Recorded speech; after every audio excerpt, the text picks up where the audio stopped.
Ce que Moïse et Salomon ont construit n'était que l'ombre de cette maison céleste que Dieu est en train de construire maintenant avec notre collaboration. C'est pourquoi, frères saints, qui avaient par la vocation céleste, considérez l'apôtre, le souverain sacrificateur de la foi que nous professons, Jésus, qui a été fidèle à celui qui l'a établi comme le fut Moïse dans toute sa maison, car il a été jugé digne d'une gloire d'autant supérieure à celle de Moïse, que celui qui a construit une maison a plus d'honneur que la maison même. Chaque maison est construite par quelqu'un, mais celui qui a construit toute chose, c'est Dieu.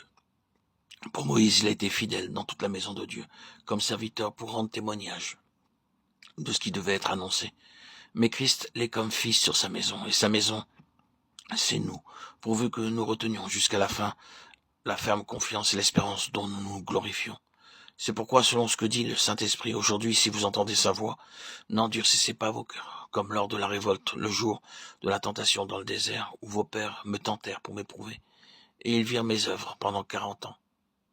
Hébreux 3, 1, 9. Remarquons bien ce que dit le verset 6. Cette maison, c'est nous.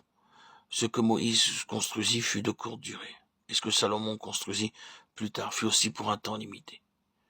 Bien que ces choses furent très glorieuses en leur temps, le tabernacle, comme le temple, devait être aboli un jour. Mais à présent, ce que le Seigneur est en train de construire avec notre collaboration restera pour toujours. La gloire qui fut manifestée dans le tabernacle, puis plus tard dans le temple, ne le fut que pour peu de temps. Tandis que maintenant, le Seigneur désire révéler cette gloire qui restera pour l'éternité. C'est notre responsabilité de veiller à demeurer continuellement en tant que ses collaborateurs, sous l'autorité, la royauté et la seigneurie du Seigneur Jésus-Christ. L'avertissement que le Seigneur adresse est celui-ci. Aujourd'hui, si vous entendez sa voix, n'endurcissez pas vos cœurs. Hébreux 3, 7, 8. Ainsi, tout ce qui fut construit du temps de Moïse et du temps de Salomon ne fut qu'une ombre de la construction actuelle de la maison spirituelle du Seigneur Jésus-Christ.